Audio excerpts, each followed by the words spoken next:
Vous m'entendez? Non. Là, c'est bon? Bon, super. Bonjour à toutes et tous. Un grand merci d'être venus à l'Assemblée nationale aujourd'hui dans ce contexte politique plus que chargé. Juste pour commencer sur les questions d'image, pour les personnes qui ne veulent pas être filmées, puisque la conférence est filmée aujourd'hui, si vous pouvez, s'il vous plaît, aller au fond de la salle. Voilà. Et s'il n'y a pas de problème, eh ben, c'est parfait. Aujourd'hui, la Fondation pour la Nature et l'Homme vous accueille pour présenter ses résultats sur la filière porcine, en particulier sur les enjeux socio-économiques de cette filière et les enjeux sanitaires. Donc on est très heureux de vous partager ce travail qui a été mené avec l'appui technique du BASIC, le bureau d'études avec qui nous avons conduit ces travaux depuis des mois. Et donc un grand merci à eux d'être aussi présents aujourd'hui. La Fondation pour la Nature et l'Homme est aujourd'hui présidée par Gilles Dabonnel, qui est ici présent, et avec la directrice générale Stéphanie Clément-Grandcourt, avec qui vous pourrez dialoguer à la fin de cette conférence. On est très heureux de vous accueillir. La Fondation elle est reconnue d'utilité publique. Aujourd'hui, on travaille sur 3 grandes thématiques, les transports, la biodiversité et l'agriculture et l'alimentation. Et aujourd'hui, on va parler de l'agriculture et de l'alimentation, bien sûr, mais en particulier du sujet de l'élevage. À mes côtés, Éline Etienne, qui est responsable de ce programme, avec qui on va dérouler un petit peu le résultat de ces travaux, qui, à mon avis, vont vous interpeller, vous questionner. Si je remets un petit peu en contexte quand même le sujet d'aujourd'hui, on a une loi du plomb dont on a beaucoup entendu parler et qui a énormément questionné suite à son adoption. Elle a marqué les esprits par plusieurs de ses dispositions, notamment la réautorisation de pesticides interdits, qui a été retoquée par le Conseil constitutionnel. Mais on a aussi des dispositions, on va dire, qui ont été, ne sont pas passées sous silence, mais qui ont été plus discrètes. Et notamment une qui est celui de faciliter l'agrandissement des gros élevages industriels, tout en affaiblissant le contrôle environnemental, c'est-à-dire en allégeant ce qu'on appelle les contraintes des installations classées pour la protection de l'environnement, ce sont les ICPE. Et dans ce contexte-là, on peut dire que l'élevage porcin en est un peu le symbole. Il est un peu symbolique justement de cet agrandissement, puisque à ce jour, 95% des porcs français sont produits sur béton, sont produits dans des bâtiments fermés, sans lien au sol ni autonomie alimentaire. Et donc l'idée d'aller dans ce triptyque intensification, concentration, agrandissement, il pose la question un peu de l'avenir de cette filière. Et nous, on s'est posé un peu la question sur ce signal politique qui nous interrogeait profondément, c'est est-ce que c'est vraiment ce modèle-là dont on veut, c'est-à-dire un élevage toujours plus concentré, toujours plus intensif, que la société française, elle souhaite encourager? On pourrait aussi se poser la question, est-ce qu'on connaît vraiment, véritablement, les coûts sociaux, économiques, sanitaires et environnementaux de ce modèle pour pouvoir en juger lucidement? Et c'est un peu au travers de toutes ces questions qu'on a souhaité, nous, poser un peu un diagnostic pour établir les faits, ouvrir le dialogue. Notre idée à la FNH, c'est pas de casser une filière, c'est plutôt de poser un constat et de voir ensemble quels sont les freins qui sont rencontrés justement par la filière porcine. Est-ce qu'aujourd'hui, les enjeux de répartition de la valeur sont jugés équitables? Est-ce qu'on peut mettre en lumière aujourd'hui la structure économique d'une filière, sa répartition de la valeur comme je viens de l'évoquer, mais surtout les inégalités entre acteurs et les charges cachées qui pèsent sur la collectivité? Et ça, c'est vraiment un des cœurs du travail. Ce sont ces fameux coûts cachés qui pèsent sur la collectivité et dont on n'a pas entendu parler pendant la loi du plomb. Et pour nous, à la FNH, arbitrer sur une politique publique, c'est d'abord de comprendre comment peut se mouvoir une filière et quels en sont un peu aujourd'hui les résultats saillants. Donc, pour nous, la filière porcine, c'est un peu comme un miroir grossissant des choix qui ont été faits ces dernières décennies en matière de politique agricole, industrielle, alimentaire, et qu'on souhaite aujourd'hui re-questionner tout simplement.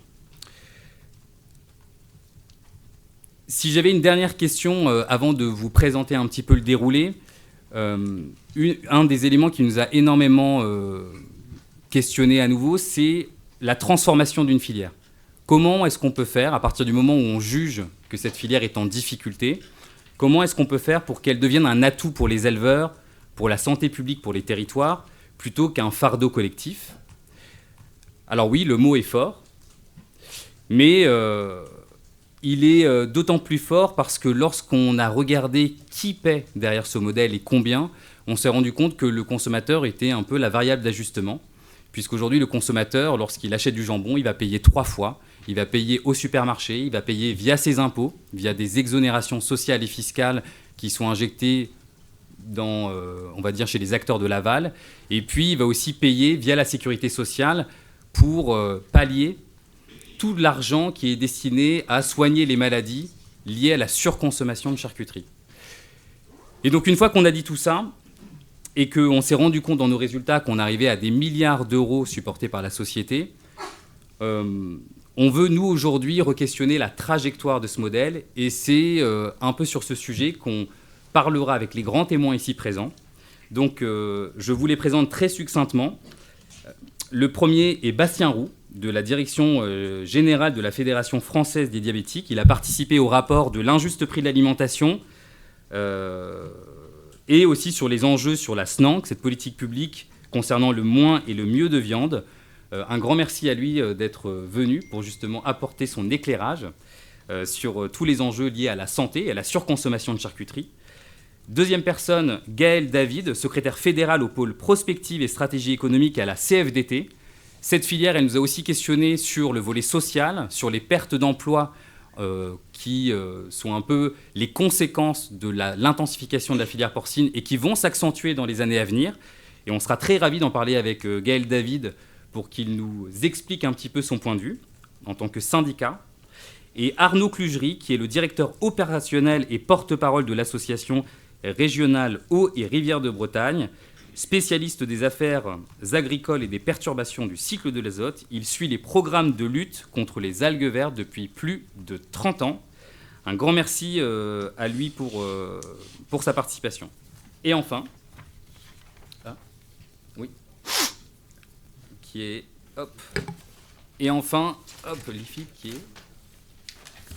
Et Michel Marcon qui a rejoint, et on l'en remercie un petit peu tardivement, il faut le dire, à la table ronde, mais on est très content de l'avoir avec nous. Donc merci à Michel Marcon qui est directeur adjoint de l'Institut technique du port, l'IFIP. Et un grand merci d'autant plus parce que ça nous permettra dans ce deuxième set de table ronde de pouvoir justement mettre un peu un vis-à-vis par rapport à nos recommandations de politique publique et de voir dans quelle mesure, lui, il entrevoit techniquement, mais aussi d'un point de vue de la prospective de cette filière, tous les enjeux clés de la filière porcine. Sans plus tarder, si je n'ai rien oublié, Lynn, on va laisser la parole à Benoît Biteau, qui parraine cet événement, et un grand merci à lui de nous offrir cette salle à l'Assemblée nationale.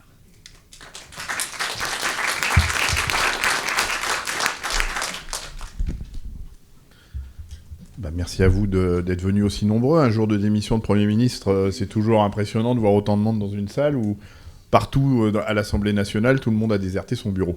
Donc je suis très heureux de vous accueillir, très heureux d'accueillir la Fondation pour la nature et l'homme, les gens du BASIC aussi, parce que j'ai des habitudes de travail avec eux depuis que j'étais député européen. Donc voilà, c'est des gens avec qui j'aime bien travailler. Donc merci de porter ces travaux-là. Rapidement, qui je suis, donc Benoît Biteau, moi je suis agronome de formation, je suis paysan bio en Charente-Maritime, je suis éleveur et en polyculture, et donc je m'intéresse forcément à ces sujets, d'autant plus que quand j'étais député européen, je suivais de très près les dossiers de la politique agricole commune, et depuis que je suis donc élu à l'Assemblée nationale, je n'ai pas changé de passion, je suis toujours passionné par les sujets agricoles, et en particulier ces sujets-là. Donc là, je suis un peu... dans ma zone de confort cet après-midi, puisqu'on va parler des sujets qui justifient mon engagement politique, c'est-à-dire la nécessité de replacer cette question de l'agriculture, qui est aussi la question de l'alimentation, de la préservation de notre ressource en eau, de l'air qu'on respire, de notre santé, dans un véritable débat de société. Et l'autre sujet, qui est pas mince non plus, c'est d'identifier, quand on est législateur, comment est-ce qu'on utilise l'argent public pour accompagner l'agriculture. Pas seulement par les aides directes, politique agricole commune, j'en ai parlé, mais aussi par les coûts externalisés, et on a beaucoup travaillé avec le BASIC sur ces sujets-là, et bien sûr avec la Fondation pour la nature et l'homme, et donc c'est toujours très intéressant de chercher à identifier quel est le poids de ces coûts cachés dans les politiques publiques. Alors, on est dans un contexte, et vous l'avez évoqué, et je ne peux pas m'empêcher de revenir là-dessus, dans un contexte où on a passé le printemps et l'été à travailler sur une loi qu'on a appelée Duplon, du nom de son rapporteur, qui a tourné autour de ces sujets-là. Parce qu'on a beaucoup parlé de l'acétamipride, et le sujet des pesticides est un sujet sur lequel je suis très impliqué, parce que je suis élu sur une circonscription où, malheureusement, les enfants contractent 6 fois plus vite des cancers pédiatriques que partout ailleurs en France. Probablement à cause des pratiques agricoles qui sont tout autour de leur habitation, de leur école, de leur terrain de jeu. Et donc je me suis forcément battu contre la réintroduction d'un pesticide extrêmement dangereux. Mais ce n'était pas le seul sujet, et c'était bien de le rappeler. Je suis aussi sur une circonscription où aujourd'hui on compte le plus grand nombre de mégabassines sur le territoire, et donc forcément le sujet de la question de l'eau pour la question du plomb était aussi central sur la gestion quantitative. Vous allez surtout parler de la gestion qualitative, mais c'est un sujet qui est également abordé dans la loi du plomb et qui malheureusement n'ont pas été censurés par le Conseil constitutionnel. Et puis il y a le troisième sujet qui est effectivement cette logique de développement d'élevage que moi j'appelle concentrationnaire, industriel, et qui ne sont pas sans impact sur la biodiversité, sur les ressources vitales comme l'eau, et il y aura forcément des témoignages sur la problématique des algues vertes, et donc ce sujet qui vise à essayer de faciliter l'agrandissement ou l'installation de ces élevages est complètement à contre-courant de ce qu'on pourrait espérer quand on a identifié autant de désagréments autour de ces logiques-là. Et donc c'est la raison pour laquelle j'étais un des artilleurs en chef de la lutte contre du plomb. J'ai déposé exactement 452 amendements. Je remercie mon équipe, il y a Maud qui est là, qui m'a vraiment soutenu dans ces logiques-là. Et je tiens tout de suite à rassurer les gens qui sont ici dans la salle. Aucune tentative d'obstruction au débat. C'était l'exact inverse. C'est-à-dire que toute opportunité d'évoquer la question agricole, qui est un sujet éminemment stratégique, il faut la saisir. Et donc là, on avait un sujet qui s'appelait la loi du plomb. Eh bien, nous devions utiliser notre capacité d'amender pour ouvrir ce débat. Et plutôt que l'histoire, vous la connaissez, mais plutôt qu'ouvrir le débat et regarder les amendements que nous avions déposés, je vous invite à tous aller les vérifier. Tous, les 452. Je vous demande d'en trouver un seul qui était un amendement d'obstruction, qui n'était pas étayé par des références scientifiques robustes. Et à partir de là, je veux bien entendre l'argument de l'obstruction au débat. C'était l'exact inverse. On voulait au contraire un vrai débat sur les questions agricoles, replacer ce débat dans un véritable débat de société, ce qu'on nous a empêché de faire par l'amendement de rejet, la motion de rejet préalable sollicitée par le rapporteur lui-même, un 49.3 déguisé. Vous avez compris comment ça a marché. Sauf que, et là c'est ma satisfaction, je demande à ce que la question agricole soit replacée dans un véritable débat de société. Eh bien, les 2 millions de signataires de la pétition nous demandent justement de replacer ces débats dans un débat de société. Et donc, merci à vous d'alimenter ce débat de société, d'alimenter ces gens qui ont fait le choix, pour plus de 2 millions d'entre eux, de signer cette pétition, parce qu'on s'inscrit vraiment dans ces questions-là. Et j'espère qu'on pourra aboutir, parce que pour décider de politiques publiques valables, de politiques pertinentes, du bon usage de l'argent public, et c'est une autre bonne raison pour replacer ces questions dans un débat public, eh bien il nous faut des éclairages objectifs, scientifiques, et c'est ce que vous faites. Et donc c'est forcément avec beaucoup de plaisir que on vous accueille aujourd'hui à l'Assemblée nationale pour nous présenter cette étude et pour alimenter ces sujets-là de manière à faire évoluer les politiques publiques, et qu'enfin on utilise l'argent public pour faire des politiques qui préservent l'avenir des générations futures. Moi, je ne fais pas partie de ces écologistes qui sont adeptes de l'écologie punitive. Je préfère de loin une écologie qui accompagne, des logiques et des politiques publiques qui accompagnent les bifurcations nécessaires. Et c'est sur la base de ces éclairages qu'on pourra probablement redéployer des politiques publiques, redéployer des volumes publics, des volumes d'argent public très importants vers d'autres logiques que celles qui sont aujourd'hui à la manœuvre. Et on n'a pas parlé de la santé, mais on doit en parler aussi, parce que le sujet de la santé est un sujet extrêmement prégnant, et je sais que votre étude l'évoque. Et c'est pour ces raisons-là qu'on a besoin de bifurquer, de changer de politique publique, de cesser de perfuser un modèle agricole dont on connaît tous ici les désagréments et les menaces qu'il représente sur la souveraineté alimentaire. Parce que la souveraineté alimentaire, elle n'est pas menacée par la disparition d'un pesticide comme l'acétamipride. Ce qui menace la souveraineté alimentaire aujourd'hui, c'est le dérèglement climatique, c'est l'effondrement de la biodiversité. Donc on doit travailler sur ces sujets-là et convoquer les politiques publiques et l'usage de l'argent public dans cette optique-là. Et donc c'est sur la base de ces éclairages-là qu'on pourra le faire.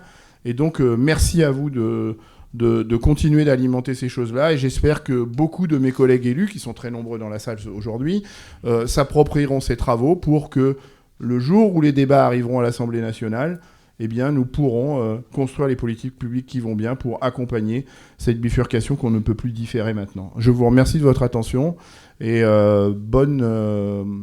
bon après-midi sur fond de présentation de vos travaux. Merci à vous de les avoir faits.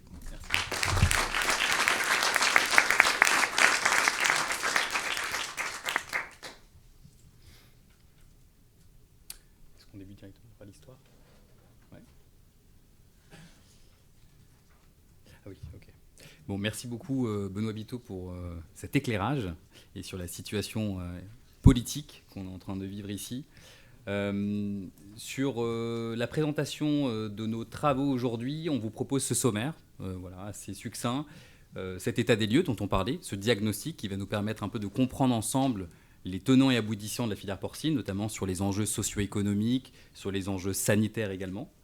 On parlera également de l'enjeu de la répartition de la richesse, comment l'argent se répartit entre tous les maillons d'une filière, c'est-à-dire entre tous les acteurs économiques, de façon à comprendre pourquoi aujourd'hui dans nos résultats on parle d'inéquité, de répartition de la valeur. On enchaînera avec les autres coûts sociétaux, en particulier dans quelle mesure la filière porcine engendre des dommages environnementaux et combien cela coûte-t-il en fait à la collectivité. De la même manière et avec le même raisonnement, quels sont les problèmes liés à la santé, en quoi la surconsommation de charcuterie aujourd'hui génère des problèmes de santé qui nous coûtent cher, à nous en tant que contribuables, et Eline le présentera juste après. Et on finira avec les recommandations qui se feront un peu en deux temps. La première, c'est la prospective que nous proposons, c'est-à-dire un virage agroécologique que la filière porcine doit prendre si elle ne veut pas rester coincée dans le modèle qui aujourd'hui nous paraît compliqué d'un point de vue des emplois, des dommages environnementaux et sanitaires et économiques. Et puis ces recommandations qui nous permettront justement d'enclencher la table ronde avec les participants ici présents pour mettre aussi un petit peu en débat avec ces acteurs, ces experts qui challengeront aussi un peu ce rapport. Et c'est aussi tout l'enjeu de cette présentation aujourd'hui.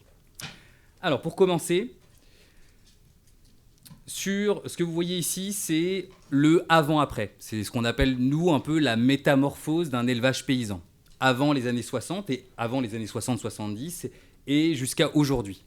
Vous le voyez, dans les années 70, on avait autour de 597 000 exploitations porcines, c'est-à-dire un élevage qu'on appelle un peu d'appoint, c'est-à-dire un élevage porcin qui valorisait les sous-produits, les coproduits de la ferme, et qui progressivement s'est concentré, s'est intensifié, et dont les fermes se sont agrandies avec le temps pour s'agglomérer, on va dire, dans certaines régions, et notamment dans la région du Grand Ouest, avec la Bretagne, que vous connaissez bien, qui est un petit peu la région dans laquelle on trouve le plus d'exploitations porcines. Et entre ces deux périodes, on est arrivé sur une moyenne de 19 cochons par ferme à 1000 cochons par ferme. Donc vous voyez un petit peu cette bascule et qui rend plus palpable cette notion d'intensification et d'agrandissement. En parallèle, vous avez ici aussi le nombre d'abattoirs. Le nombre d'abattoirs dans les années 70 était autour de 1500 et il a été divisé par 10 en l'espace de 50 ans. Et ça doit aussi être un élément important de ce que nous appelons la perte d'emploi générée par la concentration de la filière, puisque entre l'infographie à gauche et l'infographie à droite, les abattoirs ont fermé. On a eu une cascade en fait de fermetures d'exploitation qui n'ont pas été jugées rentables, et ce qui a rendu extrêmement compliqué la survie des petits abattoirs avec le temps. Ça, c'est un constat qui doit nous dire qu'en Bretagne, avec 57% des exploitations aujourd'hui, on va dire près de 60%, cette concentration, elle génère des impacts qu'on va dérouler au fur et à mesure de la présentation, ces impacts environnementaux, sanitaires. Et donc ça, c'est une image qu'on jugeait assez parlante. Juste quand même, pour finir là-dessus, sur cette partie-là, sans rentrer dans les détails de l'histoire, mais on pourra aussi en discuter si on a le temps, à partir des années 60, cette intensification, qui n'existait pas en France, elle avait aussi pour vocation à trouver des débouchés, puisqu'il y a eu une explosion en fait, des filières de céréaliculture, d'oléagineux, il fallait trouver des débouchés. Et donc le porc a été jugé très pertinent justement pour absorber ces débouchés et ces cultures. Et c'est comme ça que par des politiques très incitatives réalisées par la France, c'est-à-dire qui a orchestré finalement cette explosion progressive du nombre de cochons par ferme et cette intensification, qu'on s'est retrouvé en fait avec cette schématique. Donc tout ça ne s'est pas passé naturellement. On a eu des politiques publiques qui ont été mises en œuvre justement pour faire en sorte que la France devienne moins dépendante de ses importations, et notamment des États-Unis, et puisse aussi absorber toutes ces cultures-là, que ce soit oléagineux, protéagineux et céréaliculture. Et c'est comme ça finalement qu'avec le temps et cette orchestration des politiques publiques, on est arrivé à ce schéma en 2020. Alors voici les chiffres principaux de la filière porcine. Vous avez 3 types de chiffres qui pourraient nous faire penser que cette vitrine, elle évoque une filière plutôt prospère. Du côté de la grande distribution, vous avez près de 7 milliards de chiffre d'affaires de la grande distribution, liés au rayon porc, c'est-à-dire viande porcine fraîche et charcuterie. Vous avez aussi une filière qui génère des emplois, près de 130 000. Ce sont les données de l'interprofession INAPOR qui, de ce qu'on a compris, vont être révisées prochainement, parce qu'il y a une révision méthodologique sur le sujet. Donc selon ce qu'on sait, et puis on le vérifiera avec M. Marcon, on serait plutôt autour de 200 000 emplois avec la révision méthodologique de l'interprofession. Et puis dernier enjeu, vous avez des revenus agricoles qui sont 50% plus élevés que la moyenne agricole, autour de 50 000 euros contre 30 000 euros RSAI par utance, donc par exploitation. Et ça, c'est un marqueur important. Pour nous, cette vitrine-là, elle est un peu en trompe-l'œil pour plusieurs raisons. La première, c'est que si vous regardez du côté du maillon de la grande distribution, du côté de l'abattage et de la transformation, on a une grande distribution qui représente près de 20% des volumes de porc abattus, avec Leclerc et le groupe Mousquetaire qui possèdent 20% des abattoirs. Vous avez du côté de la distribution toujours des volumes de charcuterie conséquents. Près de 91% des volumes de charcuterie aujourd'hui sont drivés par la grande distribution. Donc tout ce qui est boucherie spécialisée ou autre typologie de distribution, c'est assez minoritaire, près de 9%. Et puis vous avez des bénéfices très importants, 430 millions d'euros de bénéfices nets qui ont été calculés dans ce rapport, soit l'équivalent de près de 20% des bénéfices annuels total de la grande distribution. Et ces 430 millions d'euros, ils sont générés sur le rayon charcuterie. Donc tout ça, ça évoque déjà des chiffres qui nous permettent de comprendre qu'aujourd'hui, la grande distribution a un rôle majeur et que les profits générés par la grande distribution sont tributaires du rayon charcuterie. Donc c'est un rayon stratégique.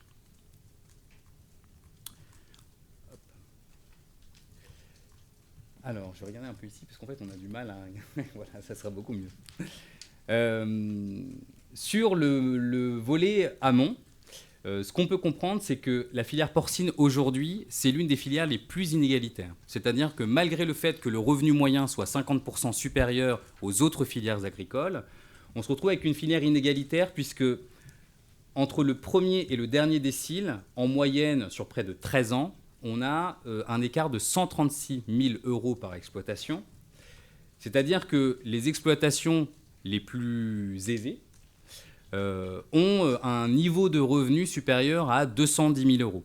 Contre, pour le premier décile, c'est-à-dire les 10% des exploitations les moins aisées, un revenu inférieur à 12 500 euros, dont 7% sont dans le négatif. Ce qui montre quand même qu'on a des personnes qui s'en tirent plutôt bien dans le premier décile et des personnes qui s'en tirent beaucoup moins bien. En sur le revenu moyen, bon ça c'est le chiffre, vous l'avez devant les yeux, on est sur une valeur qui est 17 fois plus élevée que celui du deuxième décile, ce qui montre en fait l'inéquité dans la répartition de la valeur dans le monde du porc. Et c'est très différent parce que cette étude-là, elle suit des travaux que nous avions faits notamment sur les filières bovines, laitières et allaitantes. Et on voit que ce sont des enjeux très différents. On n'est plus sur une inéquité de répartition de la valeur dans ces types de filières, pour le bovin viande ou laitier, mais on n'a pas ces niveaux d'inégalité à l'intérieur d'une filière, ce qui montre que la filière porcine est très singulière de ce côté-là. Vous avez ici les principaux résultats sur le maillon agricole. Lorsque vous regardez les revenus, les dépenses, c'est-à-dire les charges, le nombre de porcs moyens par ferme ou le niveau d'endettement, ici, vous avez une comparaison entre deux niveaux d'ICPE, les installations classées pour la protection de l'environnement. Aujourd'hui, pour ceux qui ne le savent pas, vous avez 3 niveaux. Le premier, c'est celui de la déclaration, ensuite de l'enregistrement, et on finit par l'autorisation. En partant du plus bas de la déclaration et en allant plus haut jusqu'à l'autorisation, vous avez des fermes de plus en plus grosses, pour dire les choses très simplement, c'est-à-dire une moyenne de porcs par ferme qui augmente et qui vous permet un peu d'apprécier quels sont les revenus dégagés par ces typologies de fermes si on les prend en compte selon leur classement ICPE. Et ici, vous avez le niveau le plus bas, la petite ferme qu'on va appeler de déclaration, l'ICPE numéro 1, et vous avez la ferme la plus grosse d'autorisation de niveau 3. Et vous voyez un peu ces différences entre les revenus, c'est ce dont on a parlé précédemment, c'est-à-dire un écart de revenus très significatif. Vous avez également le niveau des dépenses. Plus on est une grosse exploitation, plus le niveau des dépenses est très important, ce qui engendre aussi des niveaux d'endettement très conséquents. Vous voyez aussi là que le niveau d'endettement il est multiplié par 6 entre une petite ferme et une ferme plus grosse. Et puis sur le nombre de porcs, vous pouvez aussi apprécier le nombre de porcs moyens par ferme lorsque vous êtes entre un ICPE 1 et un ICPE 3. Et vous avez ici une moyenne autour de 1500 plutôt porcs par ferme contre 11 000 porcs dans le niveau ICPE autorisation, c'est-à-dire le nombre de porcs que vous avez dans une ferme par année.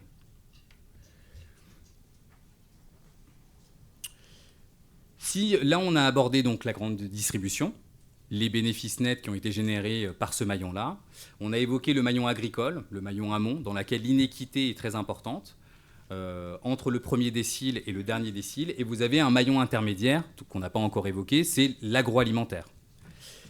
Et dans l'agroalimentaire, vous avez aujourd'hui une concentration également, puisque aujourd'hui 4% des entreprises du maillon charcuterie-salaison qui réalisent, on va dire, près de la moitié du chiffre d'affaires du secteur.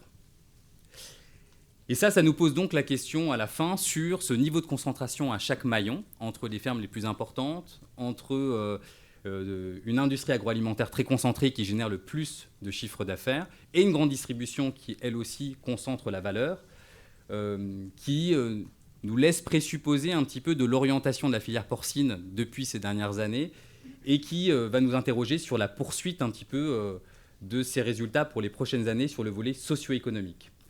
Sur le dernier élément, il faut savoir que toutes les entreprises agroalimentaires ne vont pas bien.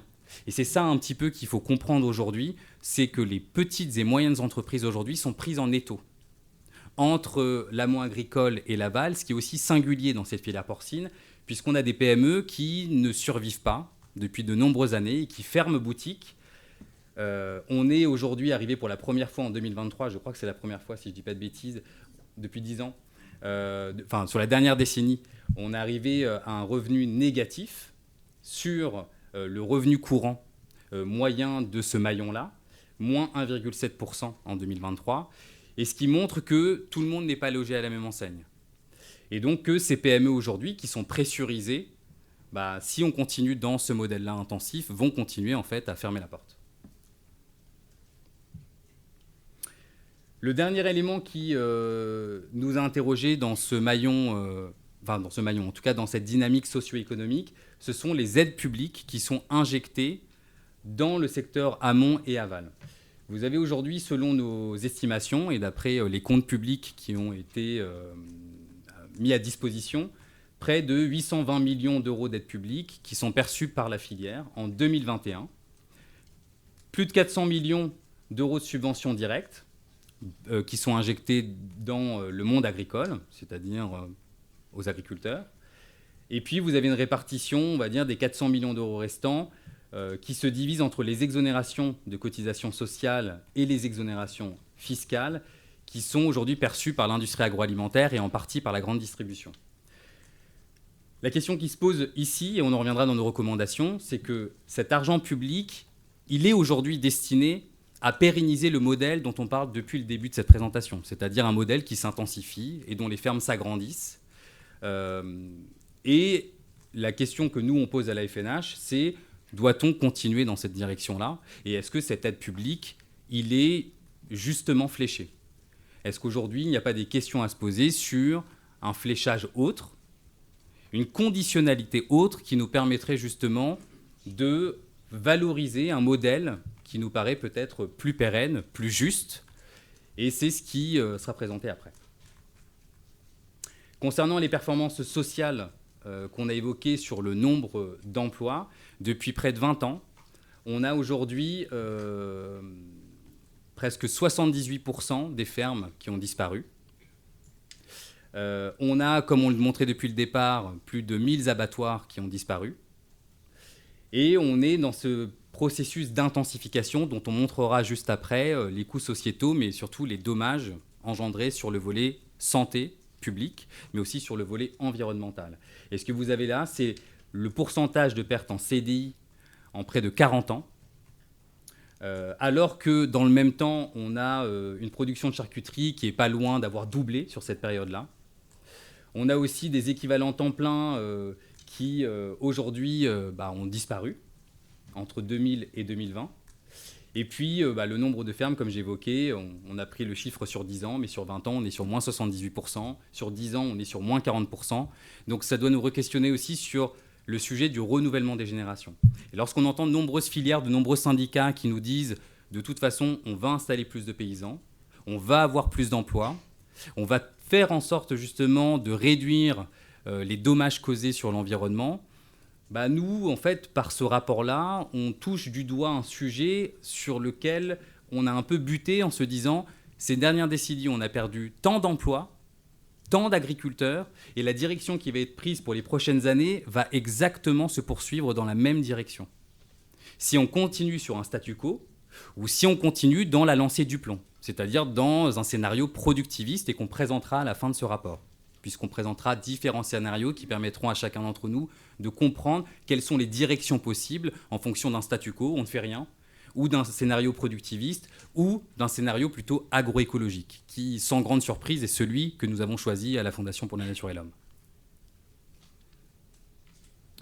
Enfin, sur les conditions de travail, c'est aussi un sujet dont on ne pouvait pas passer à côté, c'est celui aussi des conditions de travail des ouvriers, des personnes qui sont dans le secteur, dans le maillon de l'abattage, qui sont des métiers difficiles, éprouvants, avec des cadences très élevées, et dans lesquels peut-être qu'on pourrait aussi repenser ce modèle-là, et peut-être qu'avec la CFDT, justement, on aura aussi cet éclairage sur ces conditions de travail qui aujourd'hui posent véritablement question.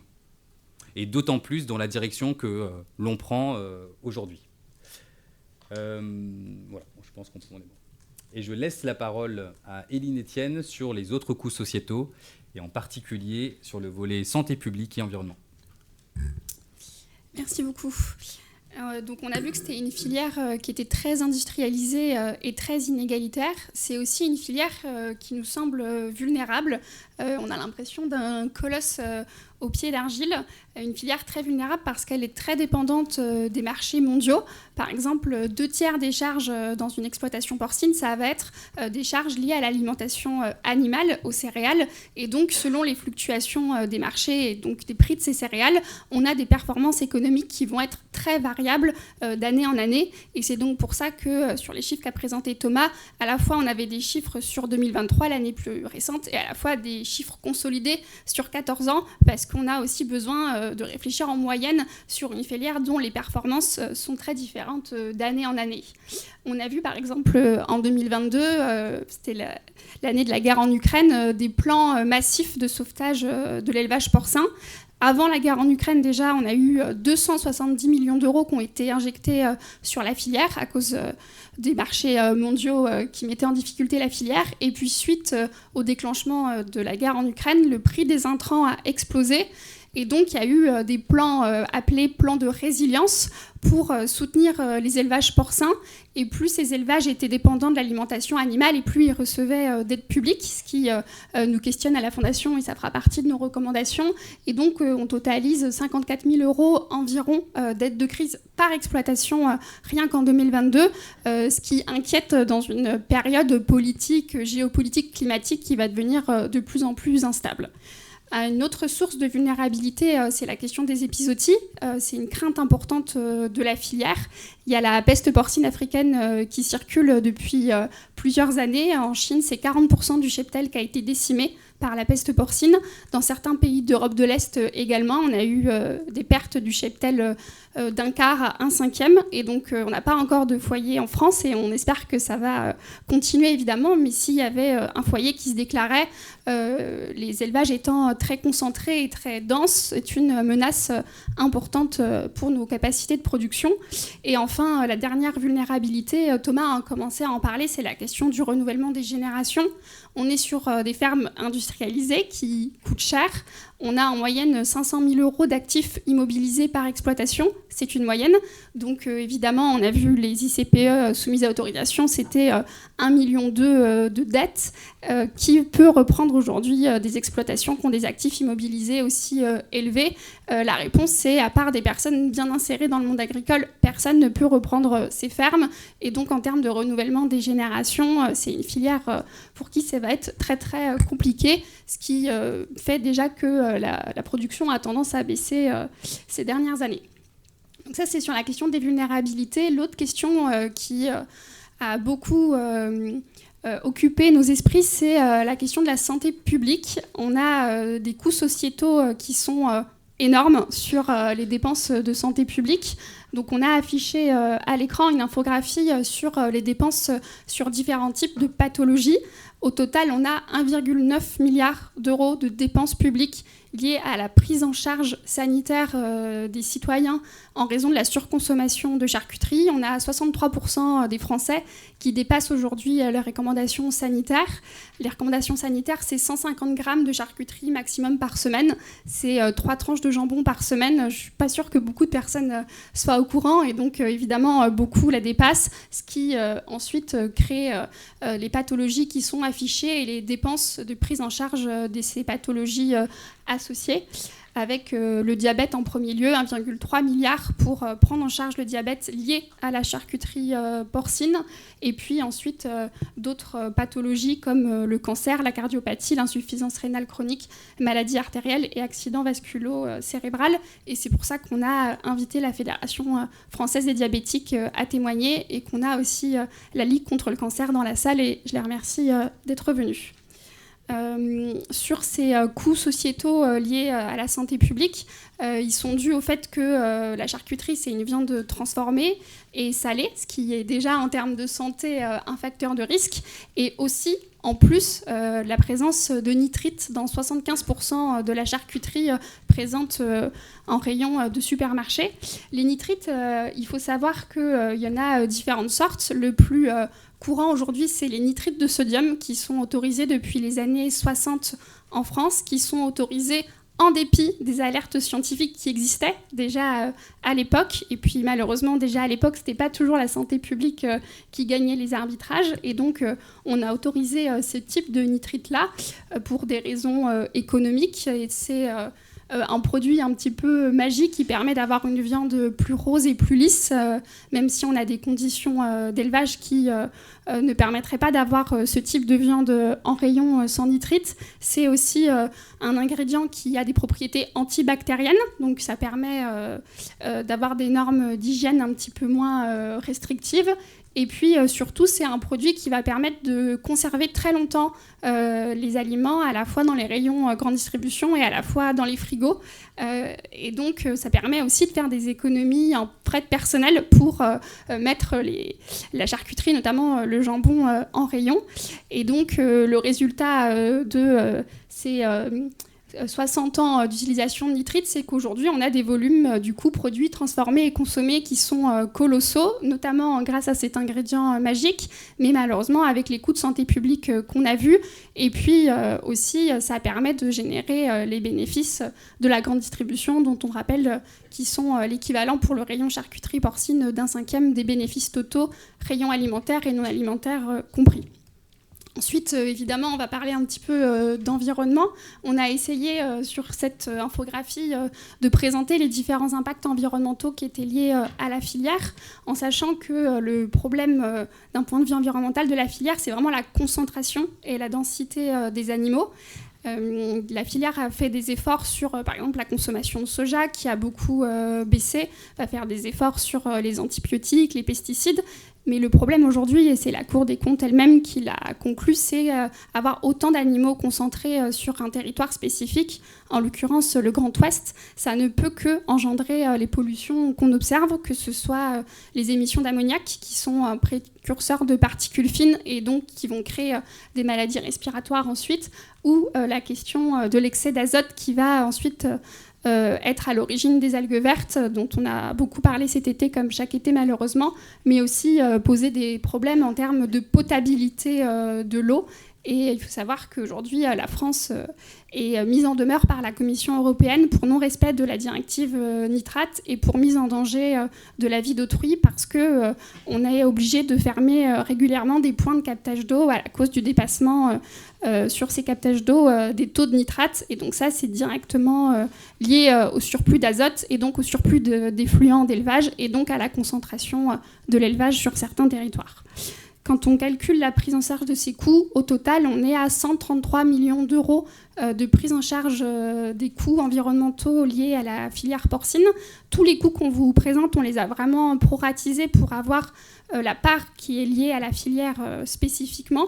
Et ces 163 millions d'euros, ils vont être liés à la fois à la prise en charge des impacts sur la pollution de l'air, 138 000 euros, et dont 79 pour la Bretagne, et aussi lié à la prise en charge des impacts pour la pollution de l'eau, 25 millions, dont 15 pour la Bretagne. Ça va être à la fois des coûts pour dépolluer l'eau ou aussi pour soigner les maladies respiratoires et puis faire de la surveillance et de la prévention sur les émissions d'ammoniac.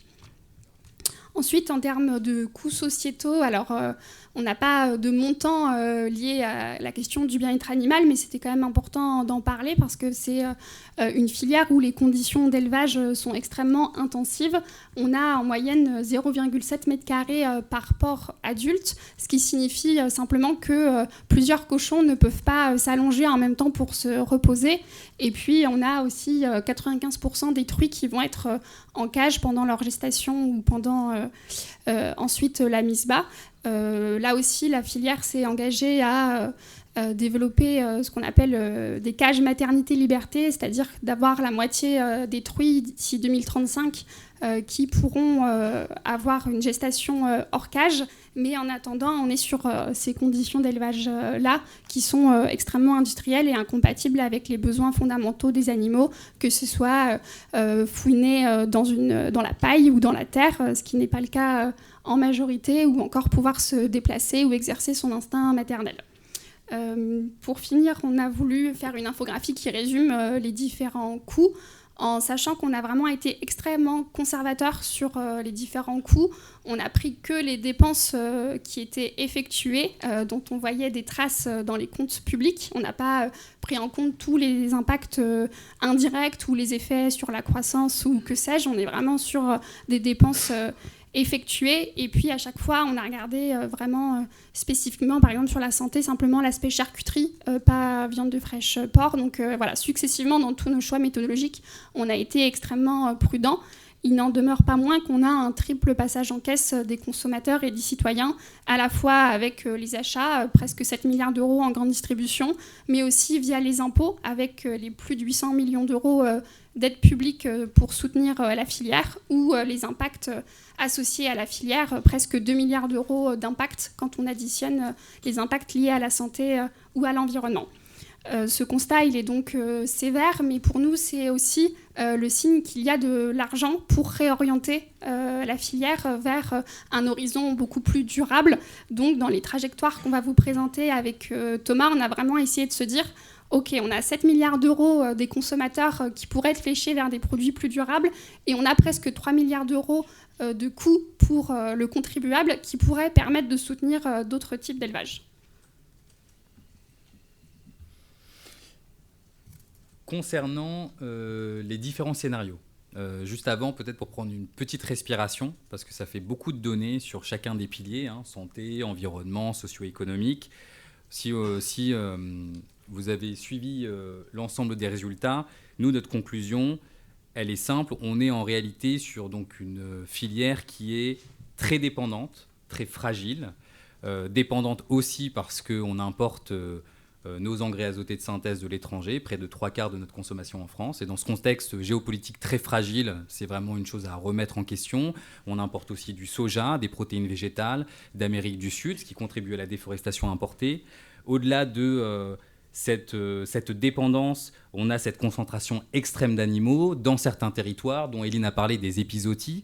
Et donc, lorsqu'une maladie animale se déclare dans un élevage, la propagation, elle se fait à une vitesse fulgurante pour toucher les autres élevages. Donc ça, c'est un point important. Et puis, on est toujours dans cette logique de volume à bas prix qui entraîne cette course sans fin vers la concentration et cette perte d'emploi et cette perte de fermes transmissibles. Ça, c'est le constat, en tout cas, qui est posé de notre côté et qui va nous re-questionner sur cette répartition de la valeur dont on a parlé, avec cette filière où une minorité tire son épingle du jeu, tandis qu'une partie survit difficilement. C'est les 10% des éleveurs qui sont dans la difficulté, qui vivent avec un revenu négatif. Et puis, une dernière chose, c'est pour nous, soit on subit un modèle qui va nous coûter très cher, qui va détruire de l'emploi, soit on planifie une transition qui va au contraire protéger les éleveurs, la santé et l'environnement. Et c'est tout l'objet de ces scénarios qu'on va vous présenter juste après. Pour aller de manière assez succincte et puis laisser place ensuite aux recommandations qu'on va vous présenter et les mettre en débat avec la table ronde, sur les trajectoires ici présentes, vous avez, on va dire, 3 grands scénarios. Le premier, c'est celui dont on parlait, c'est le scénario du statu quo, c'est-à-dire la poursuite du modèle actuel. Et la poursuite du modèle actuel, elle vous amène sur ces tendances-là. C'est-à-dire qu'on va arriver sur une production qui va diminuer, près de moins 6 à moins 7% de la production, mais avec une concentration accrue. On va aussi avoir des pertes d'emplois, moins 17% d'emplois sur le maillon de l'abattage, c'est près de 2500 postes qui vont disparaître. Et puis, on va avoir des pressions environnementales inchangées. C'est ce qu'on pourrait appeler le déclin organisé du statu quo. Et ce déclin organisé du statu quo, il est traduit ici à gauche avec les flèches en orange que vous voyez. Ensuite, on peut imaginer un deuxième modèle. C'est un peu la direction qu'on est en train de prendre avec Duplon. C'est non plus cette dérive organisée du statu quo, mais c'est cette intensification, ce modèle productiviste qui va encore nous amener à voir des fermes toujours plus grosses, toujours plus concentrées, avec toujours plus d'animaux en moyenne par ferme. Là, ici, vous avez les différentes tendances. Vous allez avoir au contraire, cette fois-ci, un volume de viande qui va augmenter. Mais vous allez avoir beaucoup plus d'impact sur les emplois, comme on l'a montré dans l'histoire. Les emplois qui disparaissent et avec cette productivité qui va aller à la hausse, on va se retrouver avec de moins en moins d'emplois à tous les maillons, que ce soit moins d'éleveurs, moins d'éleveuses, moins de personnes, moins d'abattoirs, pardon. Et puis, voilà, ce déclin aussi du côté social. Et puis enfin, des pressions, elles, qui vont augmenter. Puis c'est cette concentration aujourd'hui, comme on l'a expliqué dans la littérature, on va avoir de plus en plus d'externalités environnementales négatives. Et ça, vous le voyez en bas, avec en plus les impacts sur la santé. Le troisième et dernier scénario, ce sont les scénarios agroécologiques. Et je le rappelle, ces derniers n'ont pas été dessinés par la Fondation pour la Nature et l'Homme. Elles sont issues d'un travail de l'IDRI, qui est un think tank qui travaille également sur ces questions et qui font partie de ces acteurs avec lesquels nous travaillons, tout comme le BASIC, etc. Et sur ces scénarios-là qui ont été dessinés, l'IDRI a dessiné 2 visions. une vision agroécologique qui va, on va dire, désintensifier la Bretagne, pour dire les choses un peu simplement.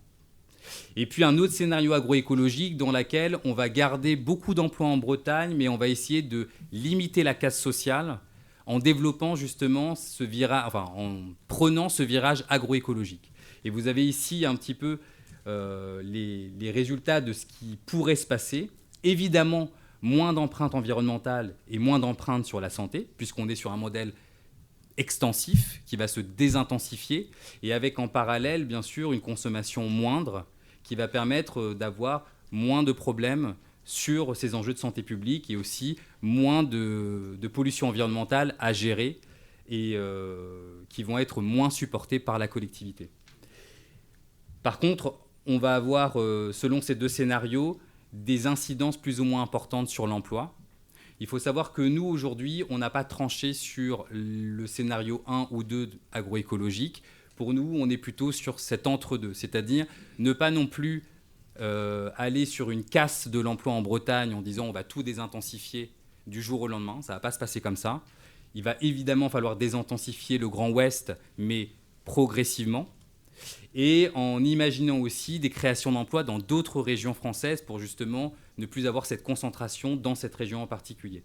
Et c'est sur cette dynamique-là qu'on peut trouver peut-être un chemin qui nous permettra justement d'éviter toute cette casse sociale si on est prêt à développer ce scénario agroécologique et avec des politiques publiques qui nous permettent aussi, nous consommateurs, d'avoir l'accès à des produits agroécologiques et de pouvoir en manger moins et mieux. Sur la planification, c'est vrai que c'est vraiment très bien résumé sur la première. Pour nous, c'est sortir de l'hypocrisie actuelle du laisser-faire. C'est un peu cette dérive du statu quo qui va en plus devenir beaucoup plus problématique depuis en tout cas l'adoption de cette loi du plomb, puisqu'on va non plus vers un statu quo, mais plutôt vers une intensification. Et c'est plutôt de repenser un peu nos débouchés et de se dire que dans la mesure où on est en capacité de produire du bio, de l'agroécologie, il va falloir sécuriser les débouchés. Et ça, à la FNH, ça fait partie de tous nos travaux, quels qu'ils soient. C'est la manière dont on peut embarquer les acteurs de l'aval, à savoir la restauration hors domicile, la restauration collective, la restauration commerciale, les cafés, les bars, les restaurants, la grande distribution et l'agroalimentaire, évidemment, mais pour justement créer l'appel d'air suffisant pour que les agriculteurs puissent justement trouver des débouchés de leurs produits agroécologiques et de ne pas imaginer que ça va se faire tout seul. Il va falloir aussi des politiques publiques qui se mettent en place pour les faire rentrer dans l'aventure. Au-delà de la sécurisation des débouchés, le développement de filières alternatives nous paraît évidemment primordial. Le porc agroécologique, évidemment, mais en parallèle, une relocalisation de certaines productions, que ce soit sur la consommation animale avec les protéines végétales qui sont aujourd'hui majoritairement importées et qui soient relocalisées en France. La dynamique aujourd'hui n'est pas suffisante, même si on a une stratégie nationale des protéines végétales, même si on a un plan qui a fait l'objet de plusieurs millions d'euros, ce n'est pas suffisant. Il va falloir mettre les bouchées doubles pour justement créer des filières végétales adaptées et aussi en contrepartie pour l'alimentation humaine, de manière à ce qu'on puisse rééquilibrer aussi nos consommations. Et là aussi encore, on est en retard. Et enfin, cette désintensification, cette autonomie et cette restructuration, elle nous paraît évidente. Et c'est ce dernier point qui aujourd'hui mérite d'être posé sur la table. À la FNH, on avait proposé des amendements sur les enjeux de restructuration. Si des fermes sont considérées comme trop grosses ou inadaptées dans une vision agroécologique, comment les restructurer ? On a donc travaillé avec d'autres acteurs tels que la FNAB, les CIVAM, qui sont des collectifs paysans, de façon à envisager une restructuration des fermes. Mais si l'État n'est pas en capacité de lancer des projets pilotes pour se lancer également dans cette aventure, on n'y arrivera pas.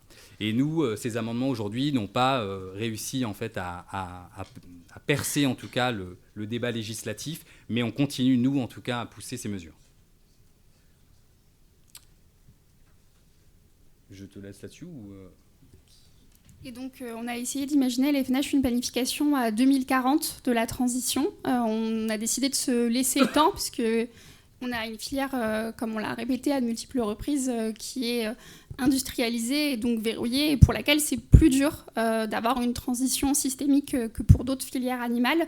Donc on a essayé de se projeter à 2040 sur quelles sont les différentes étapes à suivre pour organiser cette transition, en regardant aussi ce qui se passe dans d'autres pays européens, puisque on cite souvent d'autres pays européens beaucoup plus productivistes et compétitifs que le nôtre, mais ces pays européens ont aussi, pour beaucoup, commencé à infléchir ces trajectoires-là et ont commencé à avoir des politiques publiques agroécologiques. Il y a 2 exemples de pays qui nous ont inspirés. Le premier, c'est l'exemple des Pays-Bas. Suite à une décision de justice, ils ont dû, du jour au lendemain, réduire leur cheptel. Et ça a créé évidemment des mobilisations, puisque ça s'est fait du jour au lendemain. Et donc, ça a été assez violent. Néanmoins, un médiateur a été nommé, et donc ça va un petit peu mieux aux Pays-Bas. Mais donc ça, c'est l'exemple d'un pays qui a attendu que le couperet juridique tombe avant d'impulser la transition, et donc ça a été très mal vécu d'un point de vue sociétal. Et inversement, un autre pays qui nous a beaucoup inspiré dans ses travaux, il s'agit du Danemark, qui a un des plus gros cheptels européens. Donc c'est pas spontanément le pays le plus agroécologique en matière d'élevage, mais qui depuis quelques années a lancé un accord qu'ils ont appelé la tripartite verte. Les ONG, le gouvernement et le monde agricole a signé un accord de transition extrêmement ambitieux, avec 5 milliards d'euros mis sur la table pour lancer cette transition de la fourche à la fourchette, avec une méthode sur 10 ans, en l'occurrence pour le Danemark. Et donc, en regardant ces 2 exemples, on s'est dit qu'il y avait besoin d'y aller par étapes. La première étape absolue pour nous, c'est vraiment de développer d'autres types de débouchés pour sécuriser des débouchés, on va dire, plus haut de gamme, en tout cas biologiques, ça c'est sûr, pour que ensuite les éleveurs puissent faire les transitions en ayant des débouchés. Il faut aussi complètement changer les incitations économiques du modèle, puisqu'on a vu les chiffres. Aujourd'hui, tout pousse un éleveur porcin à s'agrandir, à développer son cheptel.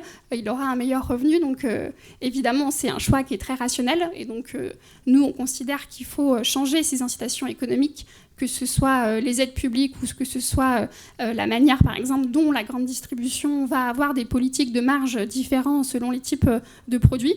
Et une fois qu'on a fait évoluer la consommation et les incitations économiques, on peut faire une restructuration et une diversification des élevages, et on peut aussi rehausser nos ambitions environnementales.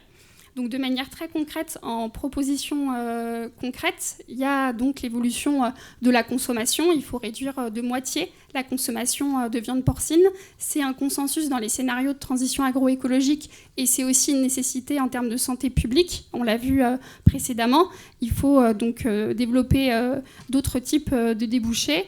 En termes d'incitation économique, on a besoin de conditionner les aides publiques. Il faut aussi développer les contrats tripartites. On a été aussi inspiré par un exemple d'un grand distributeur qui fait des contrats tripartites en bio, propose du jambon bio à prix coûtant à seulement 25 €. Je fais la pub en même temps, ce qui est beaucoup moins cher que d'autres gammes. Donc ça veut dire que c'est possible. Et puis développer un fonds de transition agroécologique avec une partie des bénéfices de ces acteurs. Moi, je dis souvent, on parle de partager la valeur. À la FNH, on parle aussi de partager les efforts entre maillons. Et effectivement, ce n'est pas seulement aux éleveurs de faire les efforts pour la transition agroécologique. En termes d'ambition environnementale, il va y avoir des enjeux réglementaires sur la question de l'azote ou des émissions d'ammoniac. On pense qu'il faudrait aller jusqu'à plafonner le nombre d'animaux selon les bassins de production et selon les capacités écologiques, parce que tous les milieux de production n'ont pas les mêmes capacités écologiques d'absorption des pressions d'élevage. Et donc, pour nous, c'est la seule solution pour mettre un terme au phénomène des algues vertes.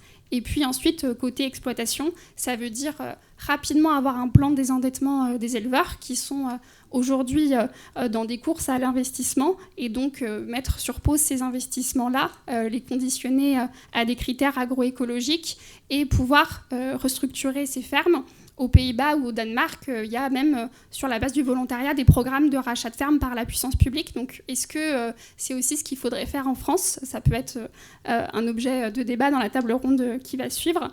Et puis, se donner aussi comme objectif plus d'autonomie alimentaire à l'échelle des fermes et des territoires. Et pour nous, c'est vraiment le critère de l'autonomie alimentaire qui doit guider les choix agricoles en matière d'exploitation. Merci, et vous pouvez retrouver l'étude avec ce QR code en exclusivité.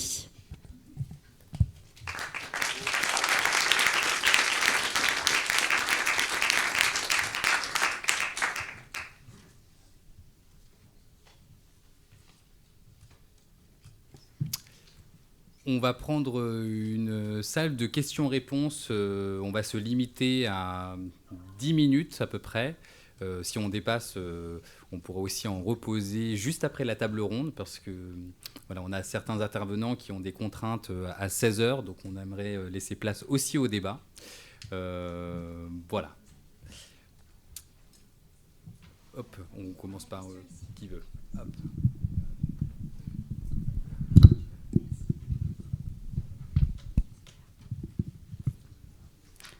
Bonjour, merci.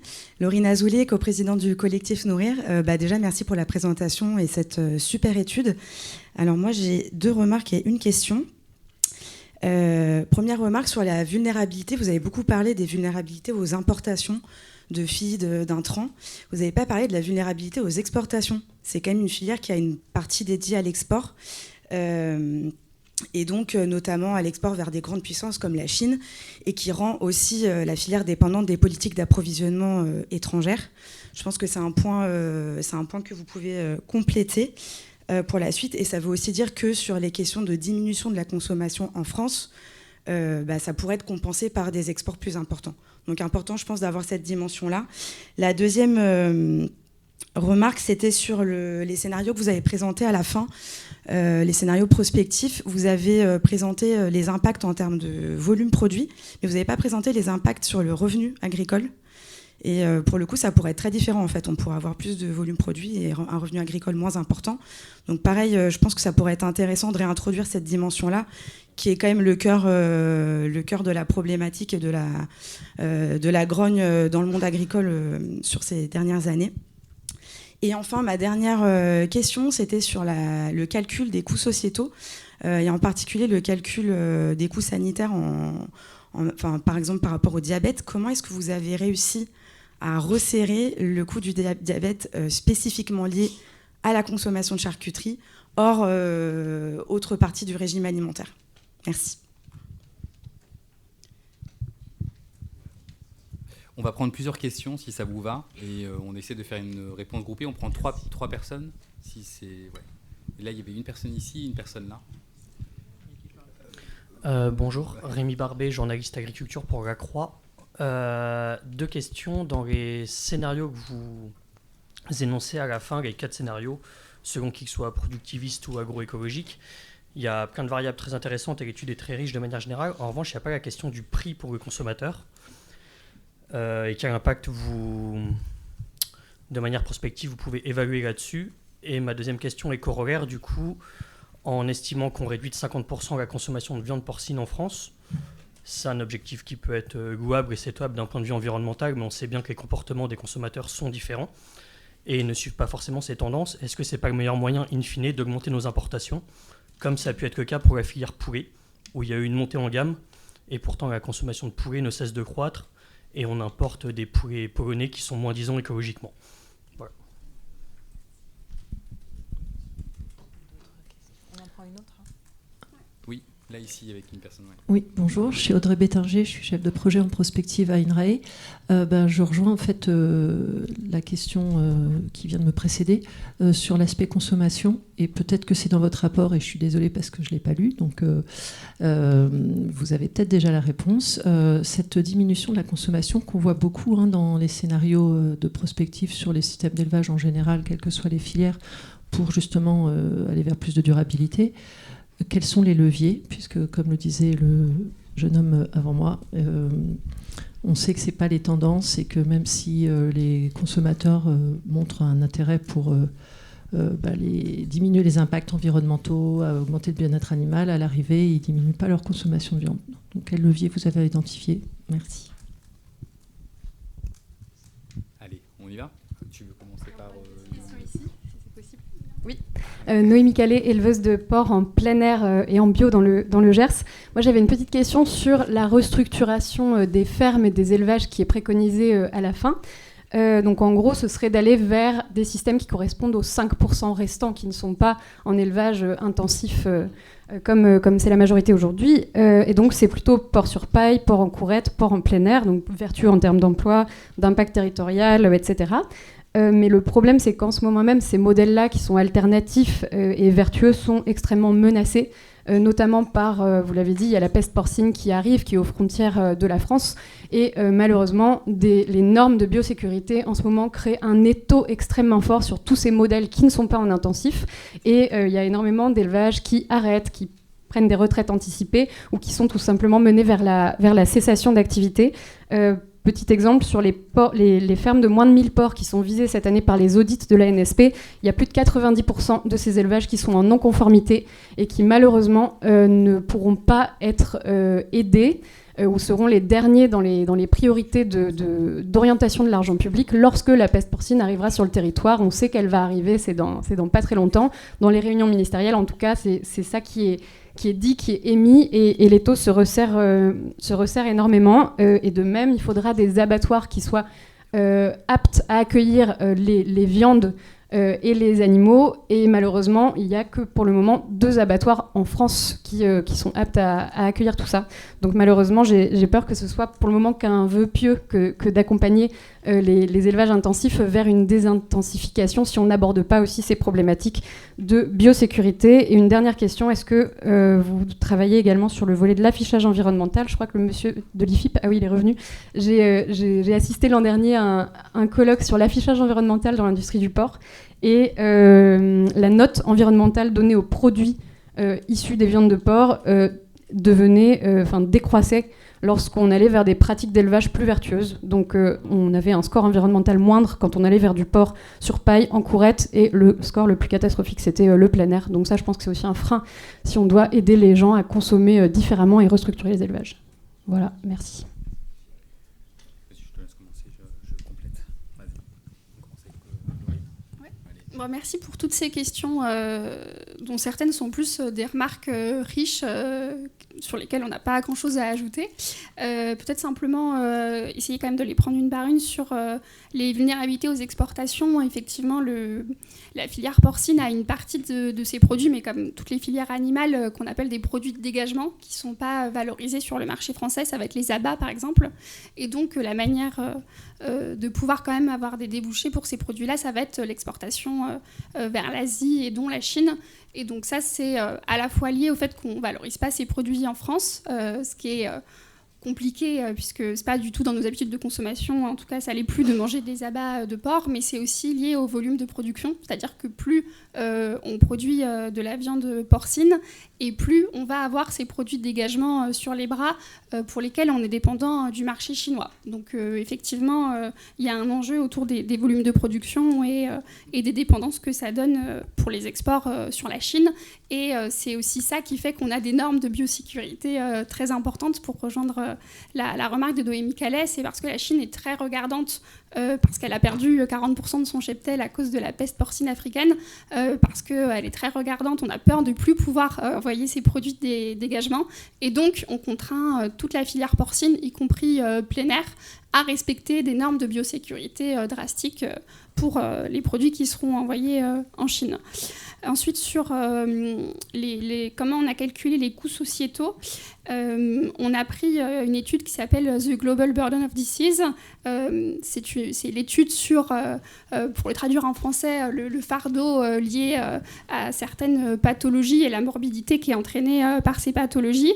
Et en fait, l'étude distingue différents facteurs de risque. Et dans ces différents facteurs de risque, il y a la question d'une alimentation riche en viande transformée, donc notamment notamment la charcuterie. On a pris ce facteur de risque-là.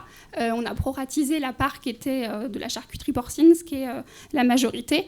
Et cette étude va aussi dire, selon différentes pathologies, donc notamment diabète et cancer, qui sont les deux premières, quelle est la part qui va être liée à ce facteur de risque qui est l'alimentation riche en viande transformée. Donc on a vu avec l'étude que, par exemple, on a 20% du diabète, des vies perdues en bonne santé liées au diabète qui est lié à la surconsommation de charcuterie. Et donc on a pris les dépenses de la sécurité sociale et sur les dépenses liées à la prise en charge du diabète, on a pris 20%, et donc ça nous donne ce lien de causalité. Et si le diabète arrive en premier, c'est parce que malheureusement c'est une maladie qui touche à vie les personnes, et donc en termes de prise en charge des traitements, ça coûte extrêmement cher pour la sécurité sociale, et donc c'est pour ça que c'est la maladie qui ressort en premier en termes de coûts. Ensuite, sur l'alimentation, poliment. J'en ai marre qu'on nous dise que les consommateurs ne veulent pas manger moins de viande. Toutes les politiques publiques qui sont censées viser à réduire la consommation de viande sont bloquées à Matignon. On a eu le cas il y a 3 semaines encore, la stratégie nationale alimentation, nutrition, climat qui devait être sortie il y a 2 ans, qu'elle allait enfin sortir et qui visait à avoir des politiques publiques pour réduire la consommation de viande, a été bloquée et donc n'est toujours pas sortie. Et donc dans cette SNANC, il y avait des leviers pour réduire la consommation de viande. La réalité, c'est qu'aujourd'hui, personne n'a envie que la consommation de viande soit réduite. Donc oui, c'est une hypothèse dans les scénarios, puisqu'elle est indispensable, mais aujourd'hui, il n'y a aucune politique publique autour de cette réduction de la consommation. Donc sur les idées pour que cette consommation se réduise, on en a plein. Ça fait des années qu'on bosse sur la SNANC, à la FNH, mais aussi avec d'autres associations. Ça peut être des campagnes de sensibilisation, ça peut être encadrer les promotions, le marketing, ça peut être aussi simplement informer les consommateurs. On n'a pas de campagne de Santé publique France aujourd'hui qui nous dit attention, c'est max 3 tranches de jambon par semaine. Donc il y aurait beaucoup de politiques publiques à mener pour que la consommation de viande baisse, mais aujourd'hui il manque la volonté politique. Est-ce que tu veux compléter Oui, je peux compléter très rapidement sur 2 points. Sur le volet santé, il y a d'autres études qui ont été publiées qui s'appuient justement sur le GBD, le Global Burden of Disease, et qui permet justement, comme le disait Lynn, d'affecter ce fameux facteur de risque dans le compte de la sécurité sociale sur la maladie en question. Et donc en affectant un petit peu ce facteur-là, on retrouve nos chiffres de tant de milliards d'euros sont associés, dont la maladie est associée à la surconsommation de charcuterie. Donc c'est vrai que c'est assez simple, mais c'est quelque chose qui est plutôt communément admis dans le monde de la recherche. Sur le deuxième point, sur le prix consommateur, ça agrège plusieurs choses. Le premier, c'est des politiques publiques qui ne sont pas suffisamment proactives, justement, pour accompagner le consommateur à manger moins et mieux. Alors on pourrait se dire, c'est pas suffisant. Oui, c'est pas suffisant, mais c'est déjà un premier pas. Et que ce soit Santé publique France ou la SNANC, qui aujourd'hui est à l'arrêt, on aurait déjà un petit peu le starter qui permettrait justement d'envisager une vraie campagne de sensibilisation pour des consommateurs qui puissent justement se rediriger vers des produits agroécologiques. Deuxième point, oui, mais c'est trop cher. Et c'est là où on en arrive à la question des marges, dont on a parlé ici. L'absence de transparence de marge et le fait de ne pas les encadrer nous amène justement à agglomérer l'argent que d'un côté du spectre, ce qui fait que on a des produits aujourd'hui qui sont trop chers lorsqu'ils sont bio ou agroécologiques, ce qui est un vrai frein pour le consommateur. Et là, c'est aussi aux acteurs de la grande distribution et de l'agroalimentaire de faire leur part, justement. Nous, on est en train de plaider justement au niveau législatif pour avoir plus de transparence et plus d'encadrement des marges pour faire en sorte que les produits agroécologiques soient plus accessibles, ce qui est un vrai frein aujourd'hui. Et d'ailleurs, on en attend de même de la part de certains syndicats majoritaires qui, aujourd'hui, ne sont pas forcément proactifs pour justement rendre transparent et encadrer davantage ces marges-là. Troisième point, sur les débouchés, sur votre question sur la manière dont on pourrait aspirer en fait ces produits agroécologiques, c'est toute la question de la sécurisation des débouchés. Nous, justement, on a montré qu'aujourd'hui, la grande distribution ne fait pas le job, notamment sur la bio. Elle a supprimé tous ses objectifs chiffrés sur la bio de ses reporting extra-financiers, de ses reporting, de sa stratégie, ce qui fait que lorsque, on va dire, l'air ne sentait plus trop la lavande de la bio, la grande distribution a retourné sa veste en se disant peut-être vaut-il mieux mettre plus de produits conventionnels dans l'offre alimentaire en attendant le retournement du marché. Là, on commence à voir ce retournement du marché. Donc, est-ce que la grande distribution va suivre ces magasins spécialisés ? On le verra. Nous, on est en train de les suivre et c'est une publication qu'on fera l'année prochaine sur le volet 2 de nos travaux sur la grande distribution qui n'a pas pris sa part dans l'aventure de la bio pour la soutenir en période d'inflation. Donc là, on a clairement en fait cette proactivité attendue de ces acteurs-là.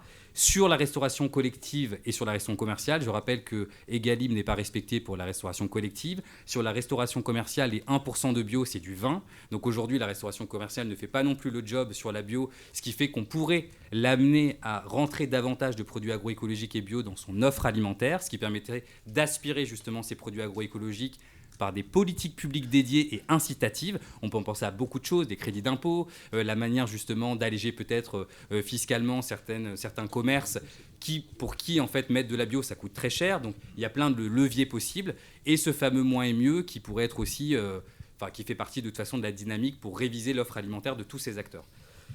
Donc ça, c'est pour répondre à la question de comment on peut mettre davantage de produits agroécologiques et ça met tout ça en mouvement. La transparence, les marges, la sécurisation des débouchés, les facteurs incitatifs et une politique publique proactive pour que le consommateur puisse acheter justement ces produits-là. Et dernier enjeu sur la concurrence internationale, évidemment, la FNH est favorable aux mesures miroirs, c'est-à-dire que dans la mesure où des produits importés ne respectent pas les normes sanitaires européennes, la mise en place des mesures miroirs justement permettrait de ne pas avoir une concurrence déloyale avec des produits peu chers et qui ne respectent pas certaines normes sociales et environnementales qui sont portées par l'Europe et notamment par la France. Mais ces mesures miroirs, pour nous, sont un outil pour justement embarquer les agriculteurs vers l'agroécologie. Et sans digresser de toute façon, l'Europe a aussi beaucoup de travail à faire en matière de cohérence parce qu'elle doit elle-même arrêter d'exporter des pesticides qu'elle produit sur son territoire et qui reviennent chez nous. Et puis on a aussi tous les enjeux de solidarité internationale et le devoir de vigilance des entreprises qui ont profité, on va dire, pendant un certain temps de cet approvisionnement étranger et qui finalement ont peut-être leur part dans l'aventure pour justement s'approvisionner différemment et accompagner aussi les pays du Sud sur une révision à la hausse des exigences qu'on attend. Donc voilà, tout ça, c'est la question que vous posez, elle est complexe, donc elle amène un peu tout ça à mettre en mouvement. Peut-être qu'on va passer à la table ronde maintenant, s'il y a des questions.